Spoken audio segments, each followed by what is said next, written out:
ओम शांति। ओम शांति। ओम शांति। अव्यक्त बाप दादा। रिवाइज डेट है 18 सितंबर 1969। त्रिनेत्री, त्रिकादशी और त्रिलोकीनाथ बनने की युक्तियाँ।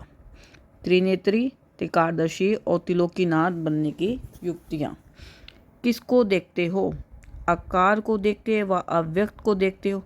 अगर अपनी व औरों की आकृति को ना देख अव्यक्त को देखेंगे तो आकर्षण मूर्त बनेंगे।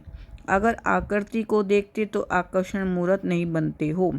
आकर्षण मूर्त बनना है तो आकृति को मत देखो। आकृति के अंदर जो आकर्षण रूप है उसको देखने से ही अपने से औरों को आकर्षण होगा। तो अब यही अव्यक्त सर्विस रही हुई है। व्यक्त में क्यों आ जाते हो? इसका कारण क्या है? अव्यक्त बनना आज अच्छा भी लगता, फिर भी व्यक्त में क्यों आते हो? व्यक्त में आने से ही व्यर्थ संकल्प आते हैं और व्यर्थ कर्म होते हैं। तो व्यक्त से अव्यक्त बनने में मुश्किल क्यों लगती है? व्यक्त में जल्दी आ जाते हैं, अव्यक्त में मुश्किल से टिकते हैं। इसका कारण क्या है? अर्थात भूल जाते हैं। भूलते भी क्यों हैं?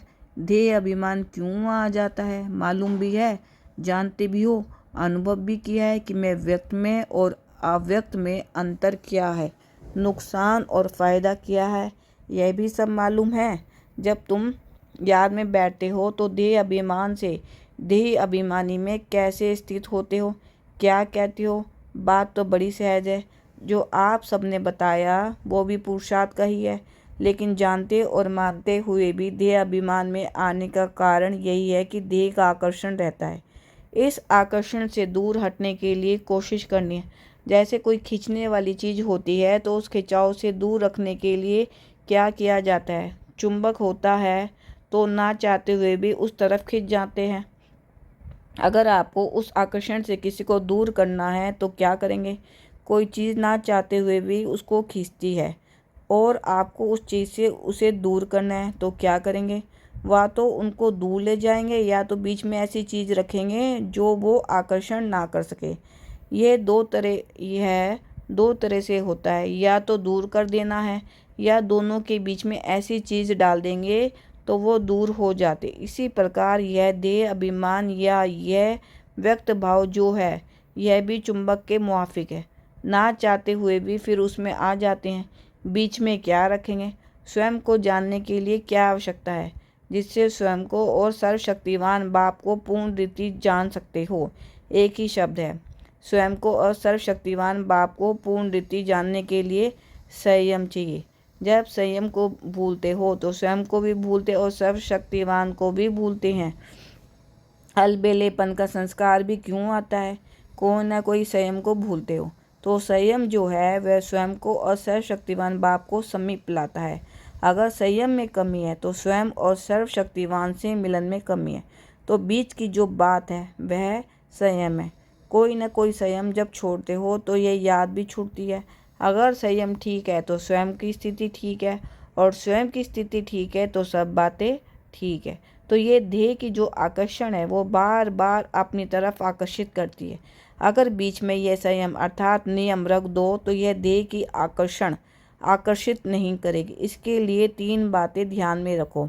एक, स्वयं की याद, संयम और समय। ये 3 बातें याद रखोगे तो क्या बन जाएंगे? त्रिनेत्री, त्रिकादशी, त्रिलोकीनाथ। संगम युग का जो आप सबका टाइटल है वो सब प्राप्त हो जाएगा। स्वयं को जानने से सर्वशक्तिवान बीच में आ ही जाता है। तो इन तीनों बातों तरफ ध्यान दो। कोई भी चित्र को देखते हो, चित्र अर्थात शरीर, तो चित्र को नहीं देखो, लेकिन चित्र के अंदर जो चेतन है उसको देखो और उस चित्र के जो चरित्र हैं उन चरित्रों को देखो। चेतन और चरित्र को देखेंगे तो चरित्र तरफ ध्यान जाने से चित्र अर्थात देह के बांध से दूर हो जाएंगे। एक एक में कोई ना कोई चरित्र जरूर है, क्योंकि ब्राह्मण कुलभूषण ही चरित्रवान है। सिर्फ एक बाप का ही चरित्र नहीं है, लेकिन बाप के साथ जो भी मददगार है उनकी भी हर एक चलन चरित्र है। तो चरित्र को देखो और चेतन व विचित्र को देखो।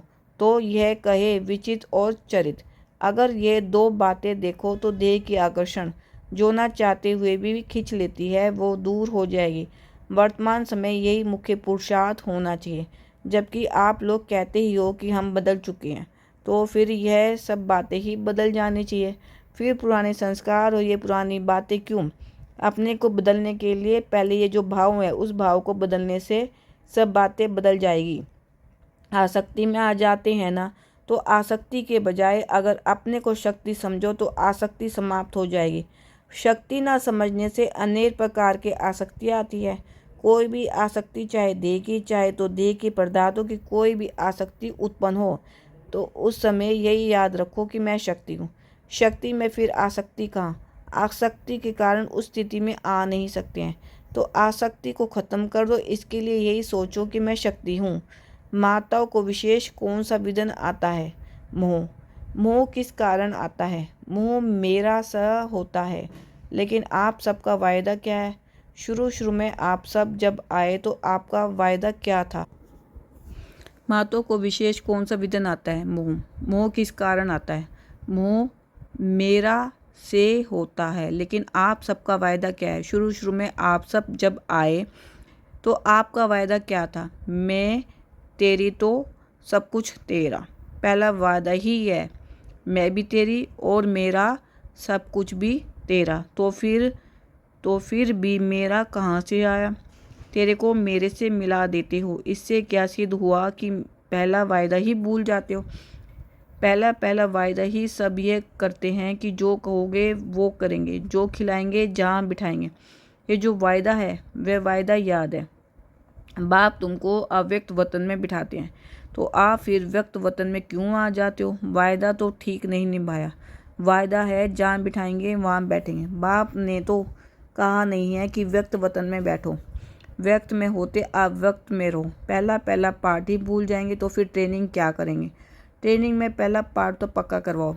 ये याद रखो कि जो वायदा किया है उसको निभाकर दिखाएंगे। जो मातें ट्रेनिंग में आई हुई हैं, आप सब सरेंडर हो। जब सरेंडर हो चुके हो तो फिर मोह कहाँ से आया? जब कोई जलकर ख़त्म हो जाता है तो फिर उसमें कुछ रहता है? कुछ भी नहीं। अगर कुछ है तो उसका मतलब है कि तीर लगा है, लेकिन पूरे जले नहीं हैं, मरे हैं, जले नहीं हैं। रावण को भी पहले मारते हैं फिर जलाते हैं, तो मरजीवा बने हो, परंतु जलकर एकदम खाक बन जाएं वो नहीं बने। सरेंडर का अर्थ तो बड़ा है। मेरा कुछ रहा ही नहीं। सरेंडर हुआ तो तन मन धन सब कुछ अर्पण। जब मन अर्पण कर दिया तो उस मन में अपने अनुसार संकल्प उठा ही कैसे सकते हैं? तन से विक्रम कर ही कैसे सकते हैं? और धन को भी विकल्प अर्थात अथवा व्यर्थ कार्यों में लगा ही कैसे सकते हो? इससे सिद्ध है कि देकर फिर वापस ले लेते हैं। जबकि तन मन धन दे दिया है तो मन में क्या चलाना है वो भी श्रीमत मिलती है। तन से क्या करना है वो भी मत मिलती है। धन से क्या करना है वो भी मालूम है। जिनको दिया उनकी मत पर ही तो चलना होगा। जिसने मन दे दिया उसकी अवस्था क्या होगी? मन मना भाव।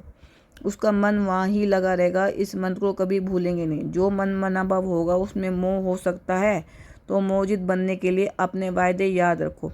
यहाँ ट्रेनिंग से जब निकलेंगे तो आप कौन सा ठप्पा लगवा कर निकलेंगे? मोहजीत का।